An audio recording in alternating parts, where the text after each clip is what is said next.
समय की बात है। एक राज्य में एड्रिक नाम का एक नेक और बहादुर राजा रहा करता था। राजा एड्रिक को डैनियल नाम का एक बेटा था। डैनियल धनुर्विद्या में कुशल था। शिकार करना तो उसे बहुत पसंद था। वो अक्सर अपने दोस्तों के साथ शिकार करने जंगल में जाता था। ऐसे ही एक दिन डैनियल अपने कुछ दोस्तों के साथ शिकार पर गया, लेकिन अचानक जोर की बारिश होने लगी, बादल गरजने लगे। इसीलिए डैनियल और उसके दोस्त बारिश से बचने के लिए अलग अलग दिशाओं में भागने लगे और इसी भागा दौड़ी में डैनियल अपने दोस्तों से अलग हो गया और धीरे धीरे अंधेरा हो जाता है और राजकुमार एक पेड़ के नीचे सो जाता है।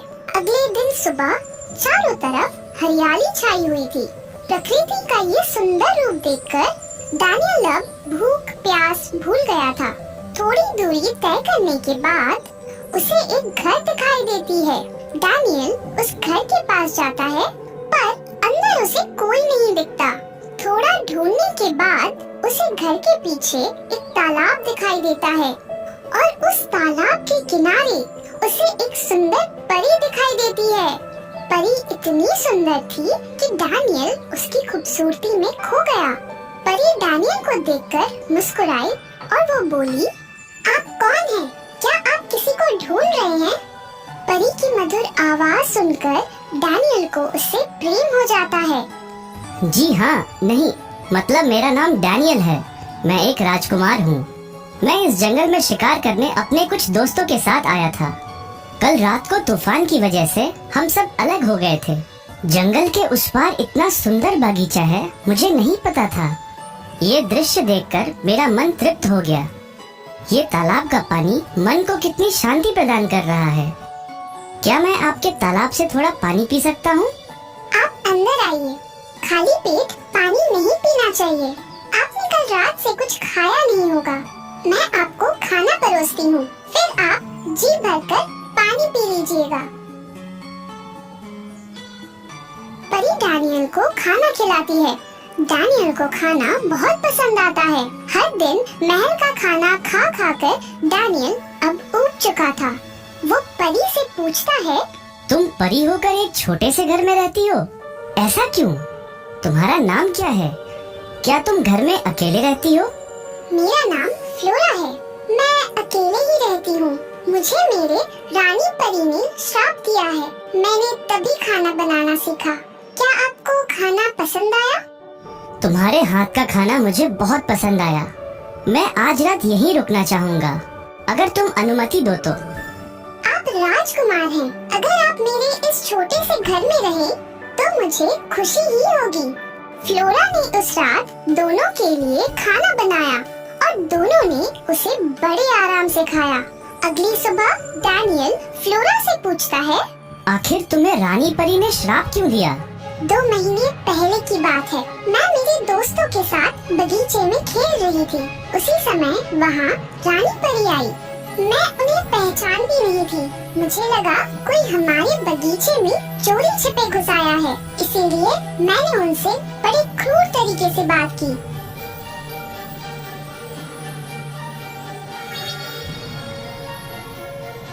तभी रानी परी ने गुस्से में आकर मुझे श्राप दिया और इस जंगल में अकेले छोड़ दिया। मेरे पिताजी मुझसे कभी कभार मिलने आ जाते हैं। कल ही वो आने वाले हैं। तभी आपको उनसे मैं मिलाती हूँ। तब तक आप रात को यहीं आराम कीजिए। अगले दिन फ्लोरा के पिताजी आते हैं। फ्लोरा डैनियल को उनसे मिलवाती है। एक छोटे से घर में एक राजकुमार को देखकर वो बहुत खुश थे। वो फ्लोरा से कहते हैं, बेटा, आज राजकुमार के लिए कुछ खास पकवान बनाना। नहीं, उसकी कोई जरूरत नहीं। मुझे आपकी बेटी के हाथों का सादा खाना ही बहुत पसंद है। उस दिन तीनों मिलकर बात करते हैं। फिर डैनियल फ्लोरा के पिताजी से कहता है, पिताजी, मुझे फ्लोरा से शादी करनी है। क्या आपको मैं स्वीकार हूँ? फ्लोरा के पिताजी कुछ पल के लिए शांत हो जाते हैं और वो कहते हैं, आप राजकुमार और हम परी साम्राज्य के, तुम्हारे पिताजी इस बात के लिए कभी राजी नहीं होंगे। आप उसकी चिंता मत कीजिए। मैंने अपना मन बना लिया है। मैं फ्लोरा से ही शादी करूँगा। थोड़ी देर बाद फ्लोरा के पिताजी ने उसे ये बात बताई कि फ्लोरा भी डैनियल से प्रेम करने लगी थी। तभी डैनियल वहाँ आता है। तुम्हारे पिताजी ने तो मुझे मंजूरी दे दी है, बस तुम्हारे मन में क्या है वो मुझे जानना है। फ्लोरा भी अपनी मंजूरी दे देती है। वो डैनियल से कहती है, लेकिन मेरी एक शर्त है। मेरा श्राप 2 साल तक मुझे इस जंगल से बाहर जाने नहीं देगा। शादी के बाद आपको मेरे साथ यही रहना होगा। मुझे मंजूर है। दोनों की शादी हो जाती है। डैनियल, फ्लोरा और उसके पिताजी तीनों एक साथ एक परिवार में रहने लगते हैं। देखते देखते उनकी शादी को 2 महीने बीत चुके थे। एक दिन जब डैनियल और फ्लोरा तालाब के किनारे अपना वक्त गुजार रहे थे, तभी उनके घर के पास उन्हें 3-4 सैनिक दिखाई दिए। डैनियल ने देखा कि राज्य के सेनापति और प्रधान जी आए हुए थे। प्रधान जी ने डैनियल से कहा, राजकुमार, 2 महीने से राजा रानी आपकी प्रतीक्षा कर रहे हैं। रानी की तबीयत खराब होती जा रही है। इस वजह से महाराज का ध्यान राज्य के कारोबार में नहीं लगता। इसलिए आपको जल्द से जल्द अपने राज्य के लिए वापस चलना होगा। आप पिताजी से कह दें कि मैंने फ्लोरा से शादी कर लिया है और मैं उसके साथ यहीं रहूंगा। आप राज्य वापस जाएं और मेरा ये समाचार उन तक पहुंचाएं। प्रधान जी के बार बार विनती करने पर भी डैनियल उनके साथ राज्य वापस जाने को तैयार नहीं हुआ, पर अपनी माँ की खबर सुनकर वो उनके साथ अपने राज्य लौटने को मान जाता है। फ्लोरा श्राप के कारण डैनियल के साथ उनके राज्य नहीं जा सकती थी, इसीलिए डैनियल ने अपनी हाथ की अंगूठी निकालकर फ्लोरा को अपनी निशानी के तौर पर दे दी और राजकुमार अपने राज्य के लिए निकल पड़ा। 2 महीने बाद राजकुमार के लौटने की वजह से सारी प्रजा खुश थी। पूरे राज्य में त्योहार जैसा माहौल था। राजा रानी को अपने बेटे पर भरोसा था। डैनियल अपने माता पिता की अनुमति के बिना कभी शादी नहीं करेगा। जब डैनियल ने उन्हें फ्लोरा के बारे में बताया तो उन्हें इस बात पर विश्वास ही नहीं हुआ। उन्हें ये रिश्ता मंजूर नहीं था, क्योंकि डैनियल ने एक परी से शादी की थी। कुछ महीने बाद राजा और रानी के आग्रह से डैनियल की शादी करा दी जाती है। अपनी माँ की जिद के कारण इस रिश्ते को मंजूर कर लेता है। उसे फ्लोरा की चिंता सताई जा रही थी। दूसरी ओर जंगल में फ्लोरा ने एक बेटे को जन्म दिया। उसने उसका नाम विक्टर रखा। विक्टर अपने पिता डैनियल जैसा ही बलवान और शूर था। एक दिन राज दरबार में राजा डैनियल को बुलाते हैं। बेटा, अब तुम्हें राज्य का कारोबार संभालना होगा। मैं और तुम्हारी माँ अब बूढ़े हो चुके हैं। राज्य के कारोबार में डैनियल बहुत मग्न हो चुका था। उसे फ्लोरा से मिलने की काफी इच्छा हो रही थी, लेकिन वो कभी राज कारोबार से वक्त निकाल नहीं पाया। मन ही मन डैनियल सोचते रहता और ऐसे ही कुछ साल बीत जाते हैं। एक दिन राज्य का एक सैनिक डैनियल के पास आता है। महाराज, राज्य में चोरी की बहुत शिकायत है और चोर इतना होशियार है कि आज तक उसे किसी ने देखा नहीं। और हाँ महाराज, वो चोर सिर्फ धनवान लोगों के घर में ही चोरी करता है और धनवानों के घर से चोरी किया हुआ धन वो गरीबों में बांटता है। आज तक उसे कोई नहीं पकड़ पाया महाराज। प्रधान जी, एक काम करें, कल राज्य में जश्न का आयोजन करिए और सारी प्रजा को आमंत्रित करें। एक कमरे में कीमती जेवरों की प्रदर्शनी लगाइए। कमरे के आसपास कड़ा पहरा लगाएं और जैसे ही चोर वहां आए उसे बंदी बना लो और मेरे सामने पेश करो।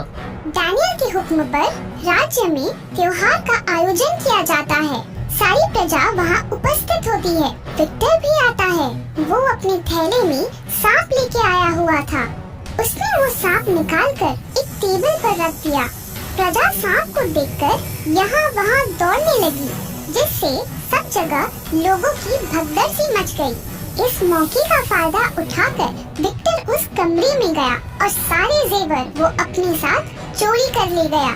ये बात डैनियल को पता चलने पर उसने अगले ही दिन अपने राज्य में एक घोषणा करवाई। राज्य में होने वाली चोरी के लिए जिम्मेदार व्यक्ति स्वयं दरबार में हाजिर हो। उसकी होशियारी के लिए उसे इनाम दिया जाएगा। राज्य की ओर से उसे कोई कारावास की सजा नहीं सुनाई दी जाएगी। विक्टर जानता था कि राजा डैनियल अपने वचन के पक्के हैं। दूसरे दिन विक्टर राजा के सामने अपना गुनाह कबूल कर लेता है। डैनियल को उसकी सच्चाई बहुत भा गई। चोर का व्यक्तित्व देखकर राजा डैनियल को विश्वास ही नहीं हुआ कि ये एक चोर है। वो उससे कहता है, तुम चोर होकर भी चुराया हुआ धन खुद इस्तेमाल न करते हुए गरीबों में बांट देते हो। तुम्हारा ये तरीका मुझे बहुत पसंद आया। मैं ये चाहता हूँ कि तुम मेरी बेटी से शादी कर लो। डैनियल के ऐसा कहते ही दरबार के बाहर से एक आवाज आती है, ये संभव नहीं महाराज। दरबार में परी भी उपस्थित थी। मेरे हाथ की ये अंगूठी को देखिए महाराज, आप समझ जाएंगे ये हमारा बेटा विक्टर है। तुम जंगल से बाहर कैसे आई और तुम्हारा श्राप? मैं उस श्राप से मुक्त हो चुकी हूँ।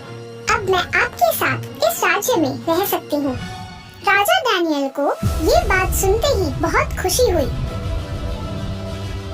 उन्होंने भरी सभा के सामने फ्लोरा से माफी मांगी और वो अपनी प्रजा के सामने फ्लोरा को बड़ी रानी के रूप में स्वीकार किया और विक्टर को राज सिंहासन पे बिठाया गया और सारी प्रजा ने अपने नए राजकुमार और बड़ी रानी को मान सम्मान दिया। ऐसी ही और रोचक कहानियों के लिए सब्सक्राइब कीजिए हमारे चैनल को गो सॉफ्ट कहानियाँ।